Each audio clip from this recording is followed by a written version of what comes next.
Welcome back mga kabayan. Nagbabalik po muli ang inyong lingkod upang magbigay sa inyo ng mga bago at nagbabagang mga balita sa isang malawakang operasyon na isinigawa ng mga otoridad nitong Miyerkules. Nahuli ang ilang miyembro ng mga popaw na sangkot sa katiwalian at pagkakaroon ng koneksyon sa malawakang operasyon ng iligal na pulburon sa bansa.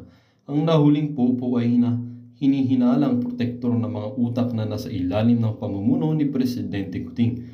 Ayon sa mga opisyal, matagal nang minamanmanan ng mga intelligence unit ang galaw ng grupo ni Presidente Kuting na kinikilala ngayon bilang isang pulveronidor. Sa kanilang investigasyon, lumalabas na malalim ang impluensya ni Kuting sa ilang bahagi ng mga popaw na naging sanhi ng paglaganap ng pulburon sa mga komunidad. Isa sa mga sospek, isang mataas na opisyal ng popaw ay nahuli sa akto ang pagtanggap ng pera mula sa isang kilalang utak-tulak sa kanilang lugar. Ang nasabing opisyal ay may ng ranggo na mataas at kilala sa kanilang distrito bilang isang respetadong lider. Ang operasyon na nagresulta sa kanyang pagka-aresto ay pinangunahan ng isang special task force na nabuo upang sugpuin ang katiwalian sa loob ng hanin ng mga pupo. Nakakabahala na mismo mga tagapagtanggol ng batas ang nagpapahintulot sa paglaganap ng iligal na pulburon. Ayon sa chief ng mga popo, walang puwang sa aming hanay ang mga taong hindi sumusunod sa batas at nagtatraidor sa kanilang tungkulin. Sa isinagawang press conference, ipinakita ng mga otoridad ang mga ebidensya laban kay Presidente Kuting, kabilang ang mga video footage at mga dokumentong nagpapatunay ng kanyang pakikilahok sa kalakaran ng iligal na pulburon. Ayon sa mga opisyal, patuloy pa rin ang kanilang investigasyon upang matukoy ang iba pang kasabwat at mas mapalalim pa ang kaso laban sa sindikato ni Kuting.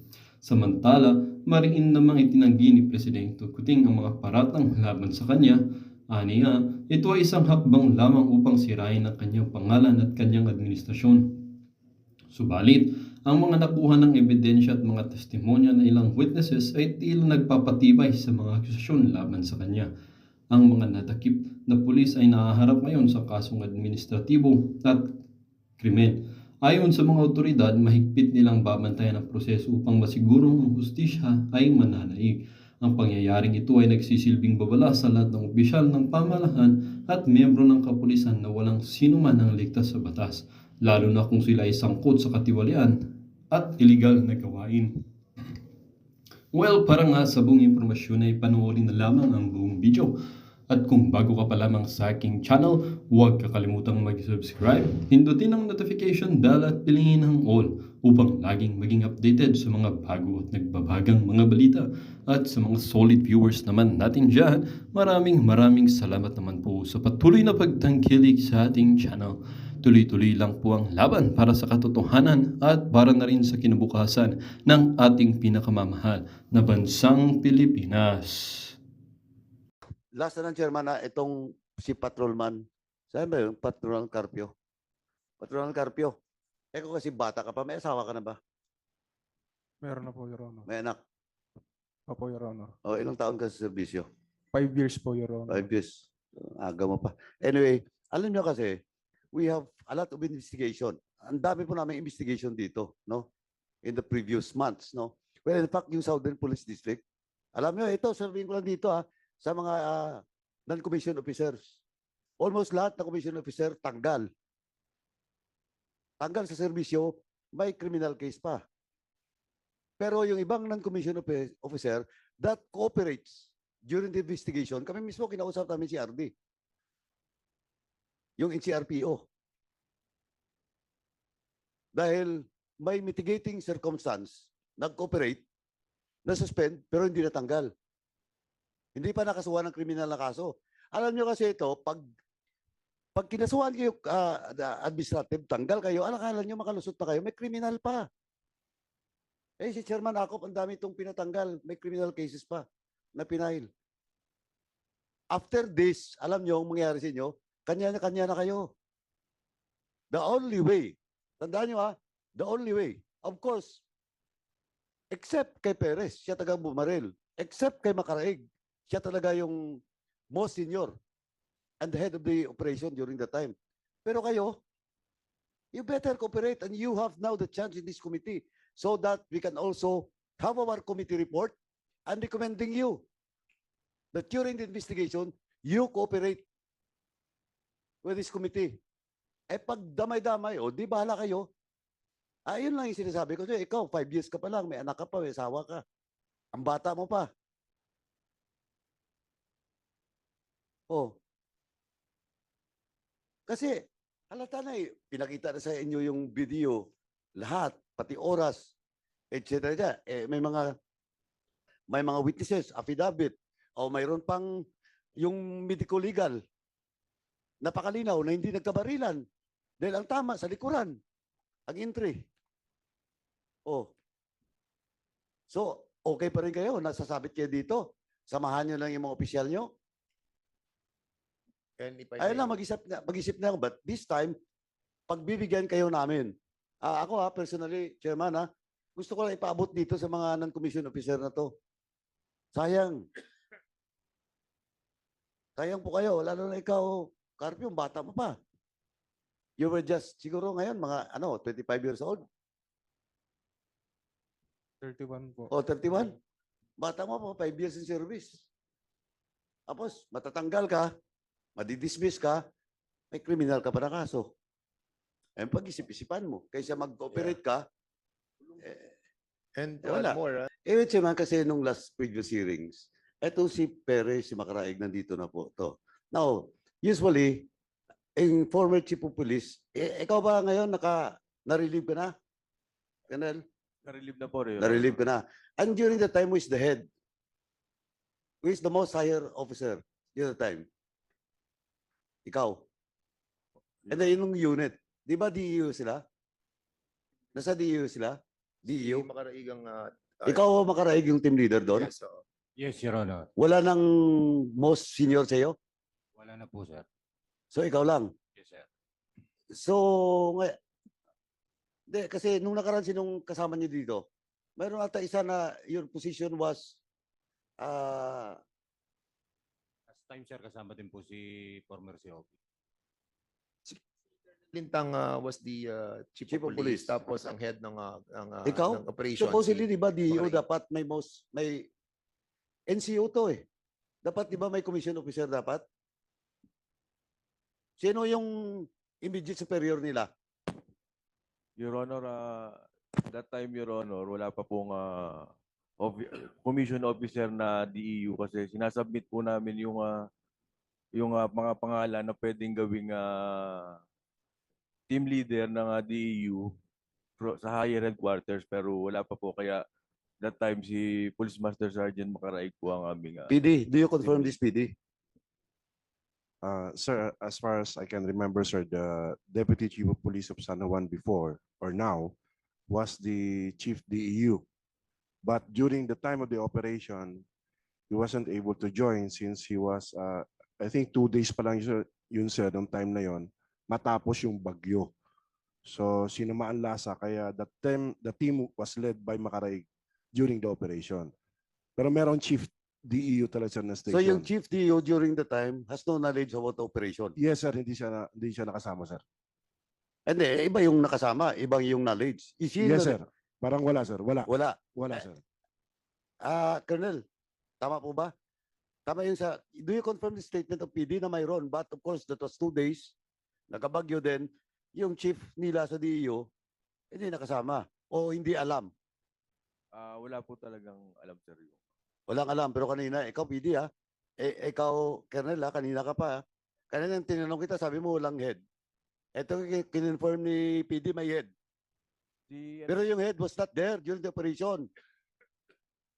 Hindi po sir wala pong officer na team leader sir. Team leaders operation, but they have the DEO head o chief. Wala po sir. Colonel, are you telling this committee that the provincial director is telling lie? Harap-harapan dito sa committee na to? Mr. Chair. Ano? Mr. Chair. Yes, PD.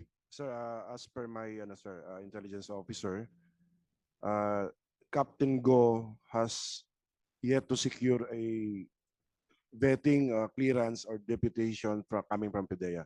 I correct my previous statement, sir. Thank you, sir. Okay. If I may, Ito, ano, ito. okay. Ito anyway, binigay na sa akin ni Chairman Acop, no? Kasi medyo kabisado niya dahil more than 30 years sa serbisyo. Ito, Section 12 lang conduct of operation. Sa drugs to napakalinaw po. All anti-illegal drug operations to be conducted by a team shall be led by a police commission officer. Chief of Police, ba't pinayagan mo? Walang commission officer. Sir, sa pagkakaalam ko po, sir, preferably police commission officer, pero No! Binasa ko na nga ba't dagdagan mo ng preferably? Are you contesting this document? This is an official document. And there's no word preferably. Ikaw sasama kita dito. Linaw. So, this is also in violation, PDEA RD. This is in violation of the operation manual. Anong oo? Yes, sir. Anong yes, sir? For our PDEA unit, sir, it's led by our chief. Yung sa police, Yes. part of the operation manual. Dapat may commission officer. Okay, sir. Better file case against them. Para hindi lumabas na parang you're also protecting these scalawags. Now, Chairman, can I proceed? Kasi isahin ko lang to. Kasi, Mr. Chairman, ito yeah. manifestation na lang. Thank you, Chairman Ako. Okay. Ito manifestation na lang. No. Mr. Chairman, actually, during the last hearing, supposedly, these people, or this PNP officer, should be cited in contempt na because they're lying. Yeah. Okay. Now, we never move to cite in contempt, Chairman Akop and me, because during the time we don't have a quorum. Now we have a quorum. Yes, Congressman Paduano, if I may, no. And Before, after- before you. I will not move, Mr. Chairman. Okay. All I right. will hold my fire. Okay. Now, what I'm saying is, now, itong colonel na to, yung former chief of police, is lying in front of this committee. Well, in fact, he's refuting the statement of the provincial director. Nung binasa ko, may preferably ka pa. Who taught you about the preferably? Just to make an excuse? You're lying. Mr. Chairman, I will Yes. hold my fire. Yes, Chairman, please, ako will please, please. Our fire. Because I'll be asking some question as well, Okay, and thank then you. I'll be recognizing you again. Okay, thank you so much. Jefferson, Sergeant Jefferson Trinidad, ikaw yung investigador, di ba? Nung kasong to, together with Corporal Miko M. De Chavez. Asa si Miko De Chavez? Congressman, Staff Sergeant, so nandun ka that time. Yes, sir. Anong sinakyan mo papunta ron? Kutsing Verde, sir. Coaching Verde. Nawala ng Coaching Verde. Paano ka nakalis doon? Naiwan po, sir. Tapos tinawagan po namin ng patrol para mag-cordon ng area. Tinawagan ng patrol para makordon ng area. Yes, sir. At Anong hinintay- oras? Hinintay po. So, mga 7:30 na po yun. Hanggang kumulang, Your Honor. 7:30. Tapos, paano ka malis doon sa area? Hanggang sa dumating na po ang Soko, hinintay na po namin. At saka po nag-inventory yung... Hindi. Anong oras ka umalis sa area? Nung matapos na po, kasabay na po ang Soko. Anong oras yun? Siguro po mga humigit kumulang sa mag-11 na yun. Anong sinakyan mo? Pasubdo na po sa mobile, Your Honor. O sinong driver nun? Si Patrolman Ilagan, Your Honor. O is Patrolman de Chavez, Corporal de Chavez at Patrolman Ilagan is present? Wala? Aaron Chavez.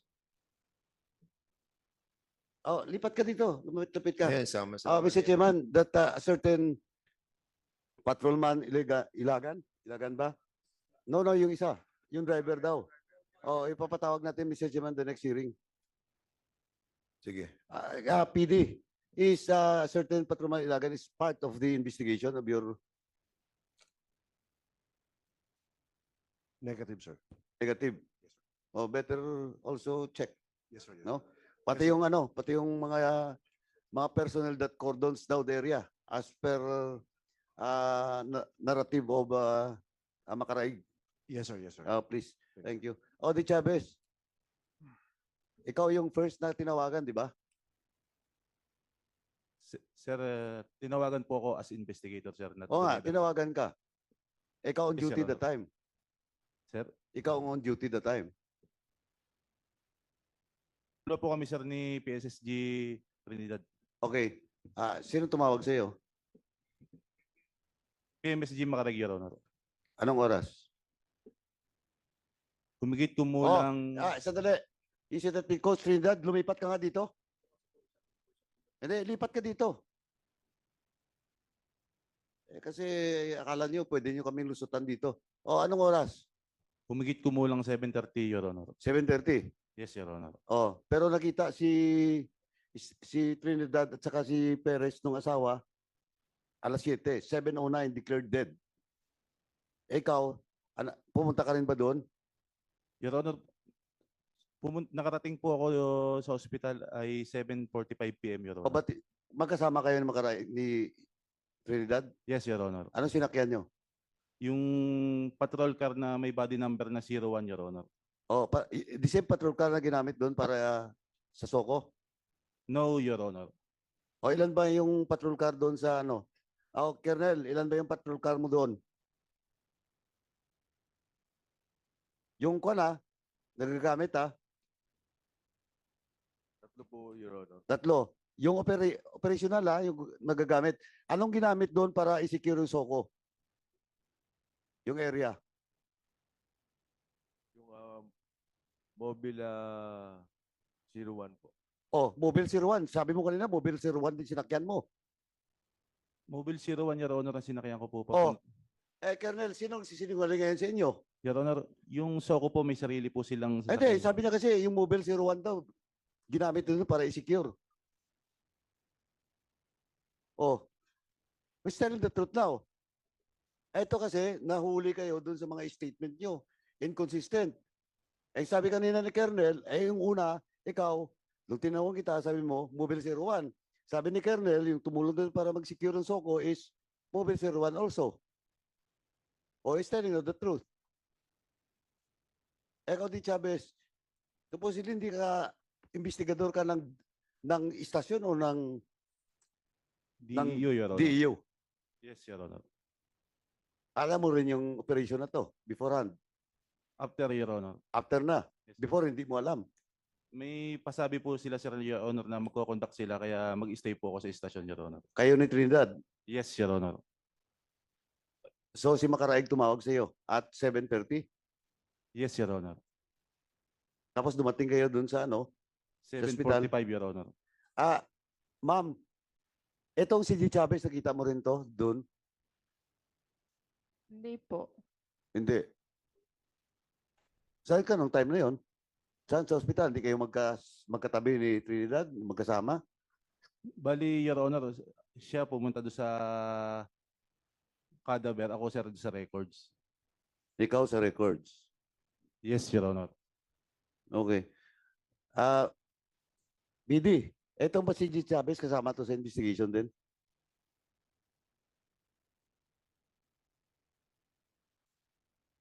Sorry. Is included, sir.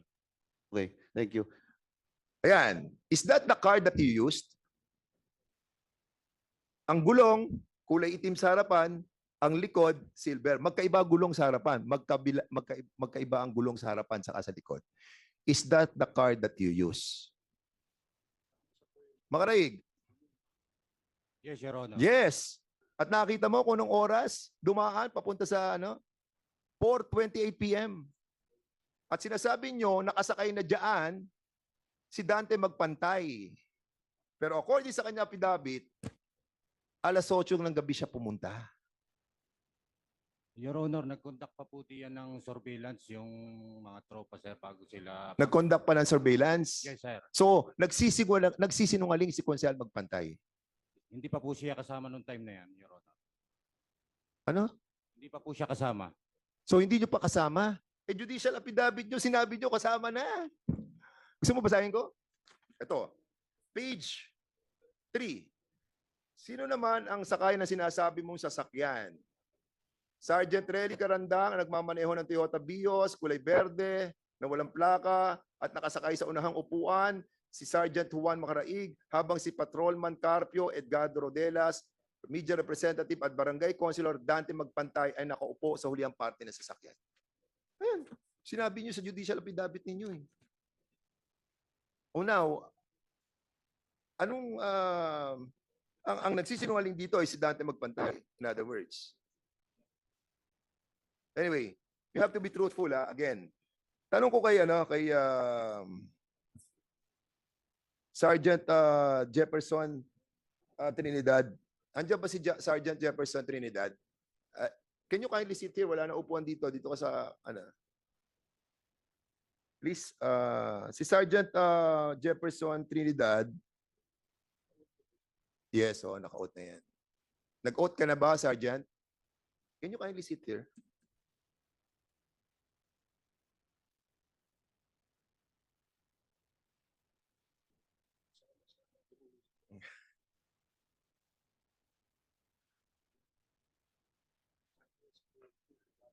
Can you kindly, paki-open mo nga uli? Pakita natin yung susunod na car. Sige. Ito yung susunod na car. Stop. Kilala niyo yung car na yan? Sergeant Macaraig? Sergeant Michi Perez? No, Your Honor. Hindi niyo alam yung car na yan? Are you sure? Colonel Lintang, kilala mo yung sasakyan na yan? Don't lie. Don't lie. I am not familiar with that. You are not familiar. Kilala, ang tanong ko, hindi ka pamilyar? Hindi po, Your Honor. Hindi yan impounded sa San Juan Municipal Station? Siguraduhin mo. Siguraduhin mo. Naka-impound ba yan? Hindi. Yes or no? Hindi ko po napapansin, Your Honor, sa... Hindi, siya ang station commander eh. Ikaw ang station commander, di ba? Do you have the list ng mga impounded na sasakyan? At yung taong may-ari ng sasakyan yan ay nakakulong pa sa police station ninyo. Kaya huwag kang magsisinungaling, Colonel Lintang, madadamay ka dito. I am telling you. Yan ba ay impounded car? Yes or no? Hindi po ako familiar, Your Honor, sa...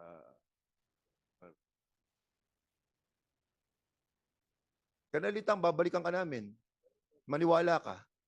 We will be asking for the record of this car that is impounded in a municipal police station ng San Juan.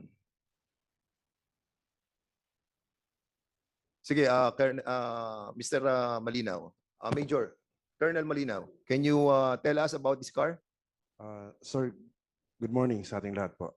Based on our continuing investigation conducted by my officer, it was established that the one Toyota Camry was impounded by the San Juan Municipal Police Station after it was a violation of reckless imprudence resulting to damage to property last April 14, 2022. And also, sir, it was based on the account of the witnesses and the video presented. Ito po yung kinargahan ng biktima after the shootout. O, kita mo?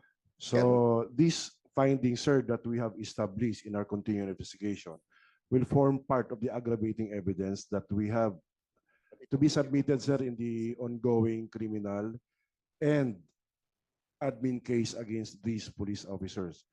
Rest assured, sir, itong effort po namin, sir, I will form part of the evidence to be used in the current admin and criminal cases, sir. PD Malinaw, thank you so much. And RD, Lucas, thank you so much for that confirmation. No? And masakit man, pero we have to clean up yung ating pong structure. Colonel Lintang, alam mo to, police station mo to. I reminded you kanina, not to lie. Di ba? And you are protecting your men. In this kind of situation, when somebody died, you don't have to protect your men. Ha? Ang kailangan, gamitin mo yung puso at wisdom mo.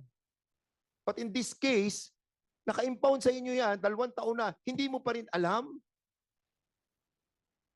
Hindi ka ba naawa doon sa mga pinatay ng ganun-ganun na lamang?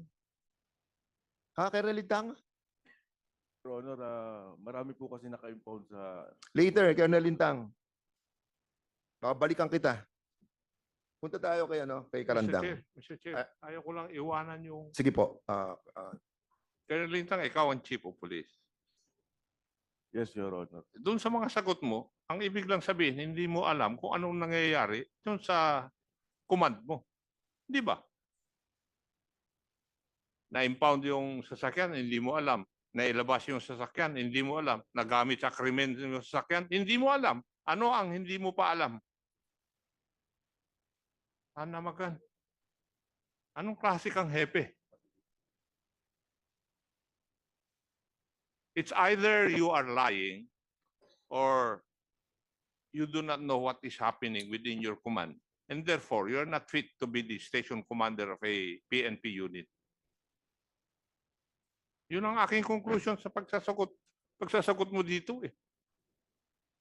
Ako tuloy ang napapahiya, iho. Thank you, Mr. Chair. Thank you so much, Congressman Acop and Congressman Barbers, please. Thank you, Chairman. Tanong ko lang, gusto kong balikan kasi yung sinabi nilang buy-bust na operation.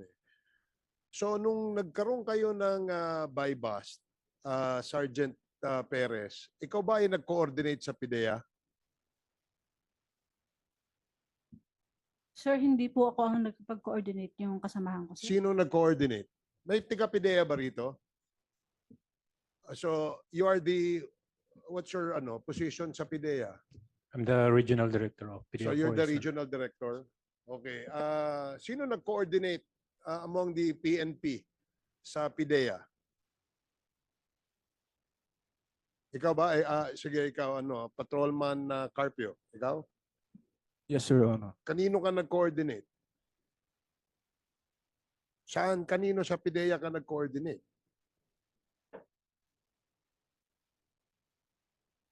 Sir, sa email po kasi yun, sir, na sinesend Sa, po. ano? Email, through email po, sir. Oh, is that a normal practice, PIDEA, na email lang? Paano kung di nabuksan yung email? Yes, Regional Director. Yes, sir. We have duty regional operations center officers so they can check all the coordination, sir. And for this operation, the station had coordinated, sir. So they had coordinated to you prior to the conduct of the buy-bust operation, correct? Yes, sir. They had coordinated on 18/3/6, 28 May 2024, sir. 1836. So that is 6:36. Yes, sir. 6:36 p.m. Well, dito nga nagtatapos ang bidyong ito. Kayo naman po ang aking tatanungin mga kabayan. Ano naman po ang inyong mga reaksyon sa balitang ito? Ang ating comment section ay bukas para sa inyong mga samot-saming reaksyon at komento. Lagi niyo pong tatandaan na bilang isang mamamayan ng bansang Pilipinas at bilang isang butante at bilang isang matapat na mamamayan na nagbabayad ng buwis dito sa bansang ito ay kailangan din natin magsalita at mag-react. Huwag kakalimutan, do not let your thoughts left unspoken. As citizen of this country, your thoughts matters. Muli po, kung bago ka pa lamang sa aking channel, huwag kakalimutang mag-subscribe at pindutin ang notification bell upang laging maging updated sa mga bago at nagbabagang mga balita. Huwag din kakalimutang mag-iwan ng like at i-share ang bidyong ito upang ang inyong pamilya, kaibigan at kakilala ay maging aware din sila sa kung anong nangyayari sa ating pinakamamahal na bansang Pilipinas.